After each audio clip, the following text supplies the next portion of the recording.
Hello and welcome to the first devlog on Debrief, which is a Roblox game which I'm working on.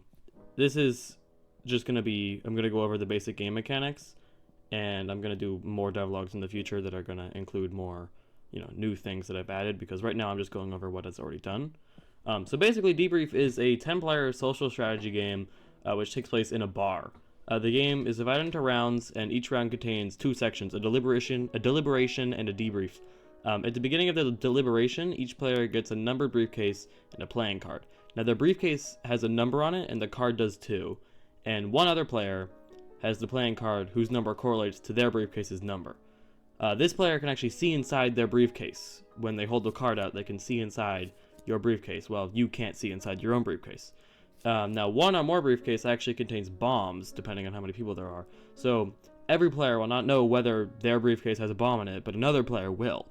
Now, during the deliberation period, players can discuss and try to learn whether or not their briefcase contains a bomb. And next to the card dealer in this one area of the bar, there are spots for you to put your playing card, and you can reveal its briefcase's contents. The in-game currency, which only lasts for each game, is called chips. Chips can be spent around the bar to elicit services from different characters. Some characters are the barkeep, the card dealer, the arms dealer, the bouncer, and Roxy. This is currently unfinished, but it will be done soon. Before participating in the debrief section, though, each player must pay the cost to play for that round. The amount gets higher every round, and if they can't pay the cost, then the barkeep shoots them, and then they die. And when they're dead, they're dead. They just stay out. If you die in this game, you die, and you're just out, and yeah, you cry about it. So that you get shot if you can't pay each round. Then the remaining players who didn't get shot are prompted and asked whether they want to open the briefcase or not.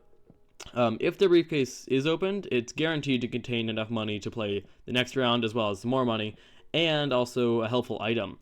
Some items include aces, jokers, and spyglasses, which are not entirely done. I'll go over those in a future video.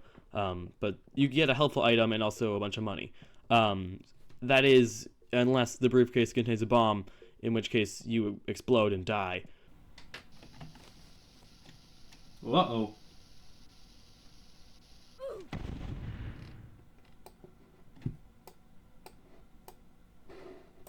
So it's, pretty significant risk. Then all the money which is put into the pot each round compiles, and after 5 rounds, the remaining players will split the chips evenly, and so there's in-game chips, and there's also out-of-game chips. Out-of-game chips are called golden chips, and they're stored on the server, and they can be used to purchase cosmetics and stuff. None of that is done. This is just theoretically. This is what I'm going to do.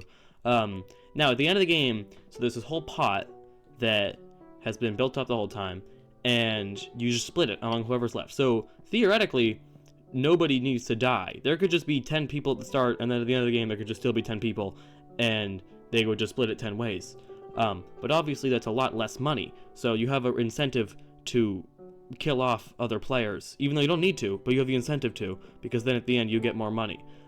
Especially considering that if there's 2 players at the end of the game, the pot is doubled and split, so they each both get the value of the whole pot, and if 1 player remains, it's tripled, and it goes directly to them. So if you kill 9 other, you don't kill them directly, but if you make sure that 9 other people get murdered, then you get the whole pot times 3, which is a lot of money. A lot more money than if you let everybody else live and there's 10 people and you split it 10 ways.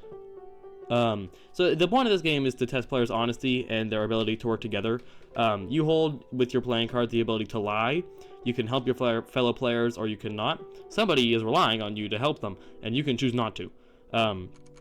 And so the thing is that either opening or not opening your briefcase without knowing what's inside of it poses a pretty significant risk, because you could open a bomb and explode, or you could miss out on chips, which were your only way of paying next round, and then you get shot. So if you don't help the person who's relying on you to help them, there's a pretty significant chance that they'll die, which is why there are other ways to make money, which will be more thoroughly explored in the future. But you can actually rob from the barkeep's register, or you can make a deal with Roxy, who's like a mobster.